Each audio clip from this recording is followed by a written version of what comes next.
friends. Someone asked me on my Instagram what love feels like, and to answer that question, I'm gonna need to make some lunch first. My recipe for grilled cheese is extremely simple. I know some people like tomato in theirs or caramelized onions or like avocado and shit, but I just like bread, butter, and cheese. The cheese is cheddar because I was raised right.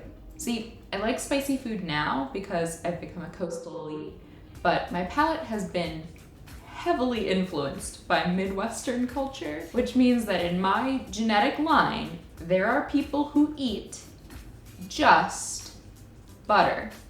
So we're gonna put it on both sides of the bread here. With the strength of all of those saturated fats that just make up my blood, I developed certain tastes.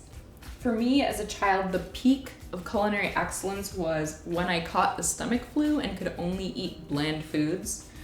I'd lay on the geometric print Southwest inspired 80s couch in the living room, watching the Disney Channel, all wrapped up in a crochet blanket, and then just poke my little fingers through the holes when my mom would bring me a bowl of plain buttered white rice. As I started to feel better, we'd graduate to toast and Sprite, and then you know you were finally better when you were able to eat cheese again. So I'm just gonna tuck my cheddar slices in here, and then we're good to go. My first semester of college, I came homesick from school, except for instead of vomiting on my bed sheets, it was just my brain spewing, "You're worthless and bad and everything's hopeless," all over everything. Just a real bitch to clean up. I thought it was maybe just like homesickness, but the semester wore on and it kept getting worse and worse. And I couldn't really admit that something was wrong. I didn't really have the language to articulate what was going on. I just kind of went like, ugh, this is bad and I need my mommy and daddy.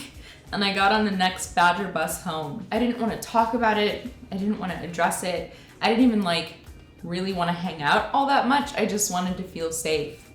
So I took my backpack upstairs to my old room and I took an hour or two to settle down alone. My dad called me down for dinner probably 2 or 3 times before I finally made my way downstairs, quiet, while he sang in the kitchen, cutting up an apple or maybe a pear to go with my grilled cheese. It always kind of freaks me out how he cuts them. It's like in half and then in half again, and then you cut out the seed part with the knife facing towards you. But you have to do it that way because that's what a pear slice just is in my mind. Probably also doesn't work with such janky knives like I do. Anyway, toasted bread, melted cheese, and companionable silence while you chew.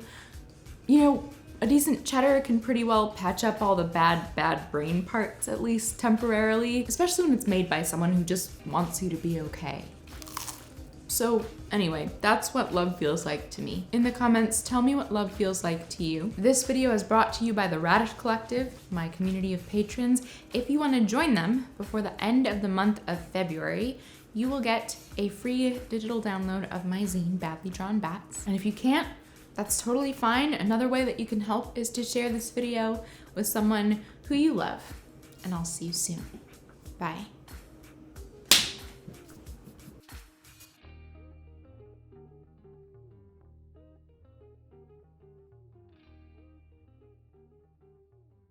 Darcy, you can have a piece.